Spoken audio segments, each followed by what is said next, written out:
Assalamualaikum warahmatullahi wabarakatuh.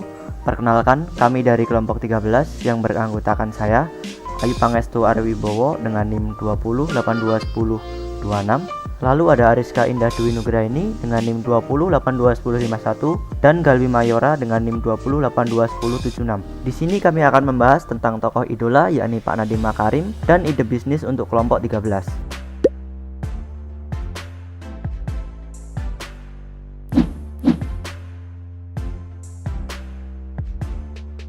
Biografi Nadiem Makarim. Nadiem Anwar Makarim atau yang lebih kerap disapa Nadiem Makarim lahir di Singapura pada tanggal 4 Juli 1984. Ayahnya bernama Nono Anwar Makarim dan ibunya yang bernama Atika Al-Gadri. Beliau memiliki rekam jejak pendidikan yang sangat baik.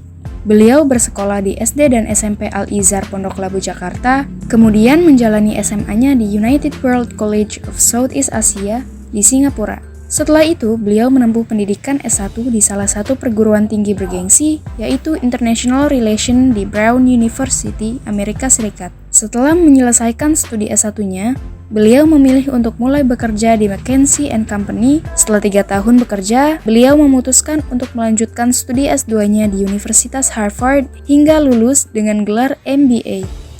Setelah lulus, beliau mendirikan Zalora Indonesia. Beliau juga menjabat sebagai managing editor di perusahaan tersebut selama 1 tahun. Setelah itu, beliau memutuskan untuk keluar dan lalu bergabung dengan Kartuku. Ia menjabat sebagai Chief Innovation Officer atau CIO selama 1 tahun sebelum beliau mulai fokus mengembangkan bisnisnya yaitu Gojek yang sudah dirintis sejak 2010. Pada 2019, beliau melepas jabatannya sebagai CEO Gojek dan kemudian menjadi Menteri Pendidikan dan Kebudayaan Republik Indonesia pada periode 2019 hingga 2024. Tiap orang pasti memiliki kelebihan dan kekurangannya masing-masing, begitu juga Pak Nadiem ini.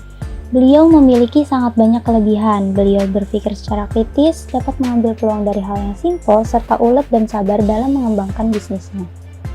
Dan dari Pak Nadiem ini kita dapat belajar bagaimana kita memanfaatkan sebuah hal yang sebenarnya sepele, namun dengan pemikiran kritis dalam mengambil peluang dan juga kepekaan beliau dalam bermasyarakat, maka beliau dapat menciptakan sebuah ide brilian dari keluh kesah driver ojek maupun customer ojek. Ide beliau pun tidak berhenti di situ saja, namun dengan pengalamannya Pak Nadiem mulai merintis bisnisnya di bidang transportasi online yaitu Gojek.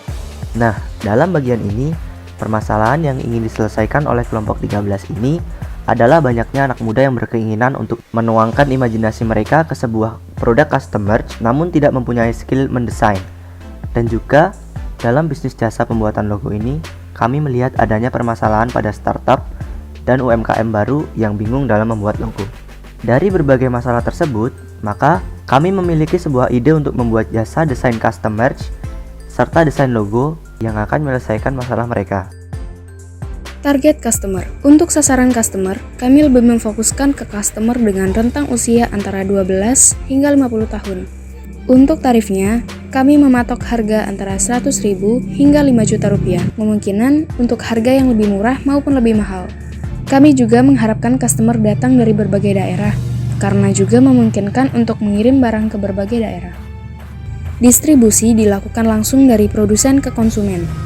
Untuk produk custom merchandise sendiri bisa dilakukan secara cash on delivery atau bisa juga melalui jasa pengiriman barang. Untuk jasa desain logo, bisa menggunakan via email atau media pengiriman lain yang berbasis online.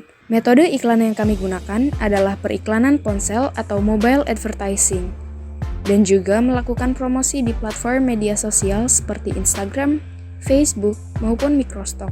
Untuk custom merchandise, kami sudah menyediakan daftar harga tersendiri, jadi masing-masing produk sudah memiliki harga tetap. Dan untuk jasa desain logo dan desain lainnya, harga akan ditentukan setelah ada kesepakatan dari pihak desainer dan customer.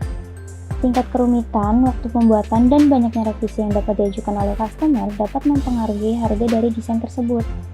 Dan untuk pembayarannya dapat dilakukan secara online melalui transfer bank, OVO, GoPay, dan lain-lain, atau secara offline menggunakan uang cash.